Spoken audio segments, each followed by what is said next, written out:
ورحمة الله وبركاته عيد مبارك وسقالك الحج ورجينا إلى صومتها سنة كنا فربقان كوها يا برنامج كوها وجوا وين دولتها سعودية باكستان أي أدق وأن بشر لهين وقصوا جوابته هذا الكم مدحوين دونالد ترامب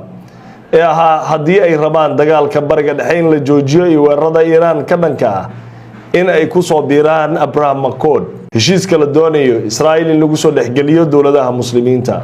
لكن سعودية هي باكستان جواب أن عادي هين والله ما فلان أي بحيان أو قيمة بدن برنامج كده تكون مغلطون تا طب سيدو كلام برنامج كده كوين ينوحها كمدا إسرائيل أي حالي لا يساك صدرا أدو قينيسو دول وينها الرئيل لبنان إسرائيل أي لقوة رمية تاني انتي يسو يرتي إن هشيس كمرايكن كيران وقبقبية هاي سعر له waxay u duqaynaysaa oo aad moodo inay ka careysantaa heshiiska soo dhawaaday Lubnaan bay si daran u duqaynaysaa waxaan ku hayaa weeraradii warbixintii ugu dambeeyay ka imanaya halka iyo Lubnaan iyo qasaaraha Israa'iil ay gaarsiisay qodobka ugu dambeeyana waxaan kugu hayaa xogayaha arrimaha dibadda dalka Mareykanka Marco Rubio ayaa ka hadlay rajada laga leeyahay in dagaalka Iran uu dhamaado laakiin Marco Rubio mar kale isagoo ay murug iyo jahwareer u ka muuqdo waxa uu leeyahay war waa muhiim in la furo Hormuz Mareykanka musiibo aysan filim baa ku dhacday Hormuz waxa idin geeyay ayay ka baraysaa qof marka hore joog laga waayay marka dambana yaa ijoojiya ay ka maraysa ayuu Mareykanka noqday qodobada iyo kuwa kale ayaan kugu hayaa barnaamijkeena kamid ahaa dawlado dhowr oo ay ku jireen Turkey Egypt Jordan Saudi iyo kuwa kale Qatar dhammaan waxa uu Donald Trump sheegay hadii ay doonayaan in dagaalka Iran la soo afjaro waa in dhammaan la iskugu yimaada Abraham Accord door jeer baa sharaxnay waa nidaam ama waa qaab heshiis la rabo iyo aragti la rabo in Israa'iil la rabo in xiriirkeeda loo caadiyeeyo dawladaha muslimiinta oo la soo dhaxgeliyo marka Trump iyo kooxdiisa Imaaraadka sameeyay muslim oo dhanba saddex dal ka saxday Suudaan وحلقي هراء السودان دالك اللي يراهدو إماراتك يا موروكو السودان موروكو إمارات أنت كلا دولة ده مسلمين تويدين صدق حدودنا السودان ورتحد لفتر كده ويكسر جدا ويدين أنت بدأ ترجع دهست موروكو إمارات كاسكو سهرين يجنا دتكو دي أكو كاسن وليبا موروكانك إمارات كلا أفضل مهايانة محاد عمرك ترام سيدو السعودي هذا دجال كإيران وكل حركة فرصة دولة دي مسلمين وحليها داد ربطان in dagaalkan bariga dhaxay xiisada la joojiyo oo nabad la helo waa inaad nala qaadataan inaad saxdaan Abraham Accord xitaa Iran waa lagu soo dari doonaa safiirka Mareykanka aan ilaahay qaramada midoobay u fadhiya dalka Pakistan ayaa hadlay wuxuu dhahay lagama yaabo dhahay arintaas inay dhacdo lagama yaabo Pakistan xitaa inay ka hadasho Abraham Accord wax la dhaho annaga waxaan leenahay buuri mabaadi waxaan leenahay siyaasadda laga gorgortamin oo ah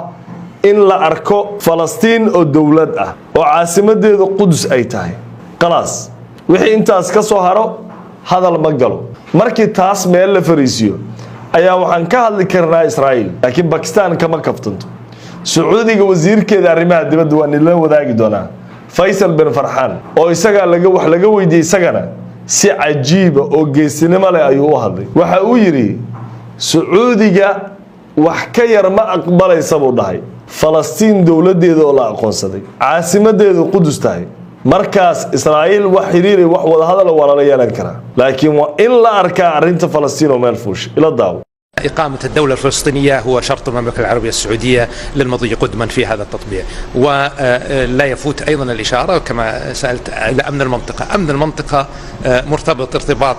كامل بمعالجة أو في وجود حل لهذه القضية فلذلك تركيزنا في هذا المنتدى وفي جهودنا الوصول إلى حل للقضية الفلسطينية كاسوحة وفيصل بن فرحان وسأذك وقبل لهين ودول استاغي قضيه reer Falastiin hadaba walaalaha qiimiga lahu waa xilli adag laakiin waxa moodaa isbedel weyn in uu socdo Sacuudiga iyo Pakistan isbahaysigooda oo Turkigana hadda la filayo dhawaan in lagu dhawaaqo inuu ku soo biiray oo Pakistan sheegtay heshiiskii inuu gabagaba marayo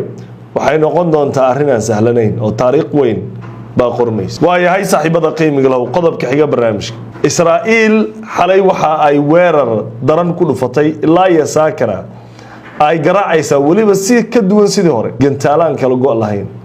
dhimasho aad u badan baa Lubnaan laga soo warinaya gaar ahaan koonfurta isbitaalada Lubnaan oo lagu waramayo sariiraha iyo qalabka caafimaad ee isbitaalada yareyn aad u yar yihiin waxa lagu waramayaa Israa'iil inay tirada dhaawaca kor u sii badisay dabcan Israa'iil iska caabin xoogan ayaa ku socota oo uga imaanaysa dhinaca iyo Hezbollah hogaamiyaha Iran Mujtamac Khamenei wuxuu aad u amaanay sida kooxaha Hezbollah iska caabinta ay si geesinimo leh iskaga difaacayaan Israa'iil oo hadda Israa'iil laftirkeedu waxay leedahay diyaaradaha droneska iyo waxan casriga ay ugu garaacayaan meesha ay ka imaanayaan waa Iran baa hawshan wado Iran markan ma baqarinaysaba si kastaba ahaatee Netanyahu iyo kooxdiisa maxay tahay weeraradan xawliga ee ziyaadada ah ee Lubnaan ku socdo horta Lubnaan waxa ku dhacday wax aan ka yareen waxa qasayst dhinaca kale Haylaamin qasal laftirkeeda maanta dad badan bay ku dileen oo Israa'iil qaza way duqeynaysaa wali weerar ku socdo ma joogsanin weerarka qaza laakiin Lubnaan uu ku cilbaxay baa Allah Netanyahu ilaa Trump isagoo Netanyahu la tashanin ayuu weerarada la jibaaraya aan iraade Trump isagoo Netanyahu la tashanin ayuu heshiiskii meel wanaagsan marinaya Netanyahu isagoo Trump ka cararaya heshiiska uu galayo ayuu Lubnaan si daran u garaacay laakiin waxa leeyahay tan waxay sii kicin doontaa xiisadda khubarada arrimahan ka faaloodo waxa ay leeyihiin Netanyahu wuxuu rabaa Iran inuu ka careysiyo oo Iran dagaalka degdeg ah u soo gasho oo ay weerar ku soo biirto ilaan hadii sidan ay ku socoto oo Lubnaan dhibaatada lagu wada ay sii wado xuutiga waxay leeyihiin maalmaha soo socdo ama saacadaha soo socdo dagaalku waa soo galeynaa ilaan reer Lubnaan wax daran baa ku socda khatar weyn bay ku jiraan Lubnaan infrastructure-keeda dhismayaasheedu waa la burburiyay bundooyinkoodii la burburiyay magaalooyin waaweyn oo koonfurta ku yaala burbur weyn bay gaarsiin Netanyahu soo istaagay ku faanaya oo waxa uu leeyahay waxaan burburinay goobo muhiim ah isaga wuxuu leeyahay Hezbollah ayaa saldhig u ahayd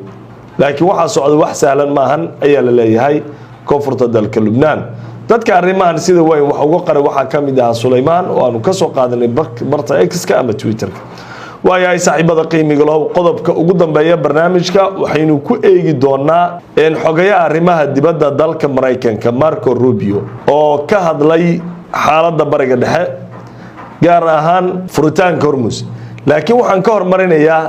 David Petraeus oo horay u noqday taliyihii taliska dhexe ciidanka Mareykanka ee CENTCOM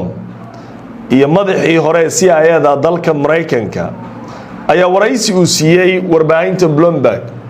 waxa uu ku sheegay saldhigyada Mareykanka ee bariga dhexe waxa uu yiri hadda waa kuwa ay si toos ah